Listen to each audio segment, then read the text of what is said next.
Hello friends, இன்றைக்கி வந்து நிலக்கடலை புளிலாம் போட்டு ஒரு சூப்பரான ஒரு குழம்பு ரெசிபி எப்படி பண்ணலான்னு பார்க்கலாம். நம்ம வந்துட்டு அரைச்சி தான் மசாலா சேர்க்க போகிறோம். எந்த பாக்கெட் மசாலாவும் இல்லை. ஒரு பேனில் 1 ஸ்பூன் அளவுக்கு ஆயில் விட்டுக்கலாங்க. அதோடு வந்துட்டு பெருங்காயப்பொடி கொஞ்சம் சேர்த்துக்கலாம். நெக்ஸ்ட்டு இதோட கடலைப்பருப்பும், காஞ்ச மிளகா, ஒரு அரை ஸ்பூன் அளவுக்கு வெந்தயம், சீரகம், அப்புறம் கொஞ்சமாக பெப்பர், அப்புறம் ஒரு 3 ஸ்பூன் அளவுக்கு கொத்தமல்லி இதெல்லாம் போட்டுட்டு நல்லா வணக்கிக்கலாங்க.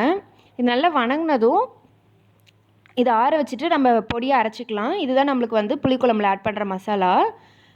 ரொம்ப டேஸ்ட்டாக இருக்குங்க. இப்போ இது நல்லா ஆறுனதும் நான் பொடி பண்ணி வச்சுருக்கேன். இப்போ வந்து குழம்பு எப்படி பண்ணலான்னா, ஃபஸ்ட்டு ஒரு பேனில் அதே மாதிரி கொஞ்சம் ஆயில் நல்லாவே விட்டுக்கிறாங்க. நல்லெண்ணெய் தான் நம்ம ஆட் பண்ணியிருக்கோம், அதனால் எந்த ப்ராப்ளமும் இல்லை. இப்போ இதோட 1 ஸ்பூன் அளவுக்கு கடுகு, அப்புறம் கொஞ்சமாக வெந்தயம் ஆல்ரெடி போட்டிருக்கோம், அதில் கொஞ்சமாக ஆட் பண்ணிக்கலாம். நெக்ஸ்ட்டு இதோட மஞ்சத்தூள், ஒரு 1/4 ஸ்பூன் அளவுக்கு மஞ்சத்தூள். இப்போ இதெல்லாம் பொரிஞ்சதும் கறிவேப்பிலை கொஞ்சம், அப்புறம் மிளகாய் ஆட் பண்ணிக்கலாங்க. நான் கடலைப்பருப்பு, அதாவது நிலக்கடலை வந்து ஆல்ரெடி வறுத்து வச்சுருக்கேன்.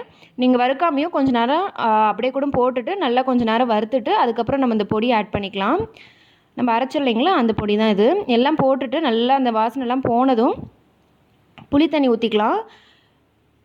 உங்களுக்கு எவ்வளோ கிரேவி வேணுமோ அந்த அளவுக்கு நம்ம தண்ணி ஊற்றிக்கலாங்க. இது நல்லா நம்ம கொதிக்க விட நல்லா கொஞ்சம் நல்லா சுண்டி வந்துடும். இப்போ வீட்டில் வந்துட்டு வெங்காயம், தக்காளி இல்லைன்னா அந்த டைமில் நம்ம இது ஈஸியாக செஞ்சிடலாங்க.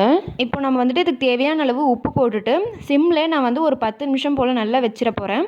இது நல்லா வந்துட்டு கிரேவி நல்லா சுண்ட நல்லா உங்களுக்கு டேஸ்ட்டாக இருக்கும். எப்பவுமே புளிக்குழம்பெல்லாம் பழசாக நல்லா டேஸ்ட்டாக இருக்கும் இல்லைங்களா, அந்த மாதிரி தான்.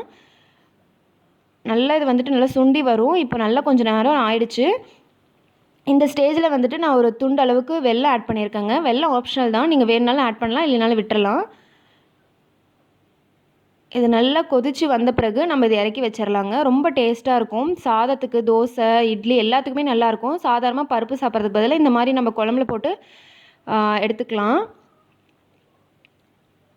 கண்டிப்பாக இந்த ரெசிபி நீங்கள் ட்ரை பண்ணி பாருங்கள். எப்படி இருந்ததுன்னு எனக்கு கமெண்ட் பண்ணுங்கள். சேனலில் நிறைய ரெசிபீஸ்லாம் நான் ஆட் பண்ணிகிட்டே வரேன். பிடிச்சிருந்தா என்னுடைய சேனலை சப்ஸ்கிரைபும் பண்ணிக்கோங்க. வேறு ஒரு வீடியோவில் நல்ல ரெசிபி பார்க்கலாம். பாய்.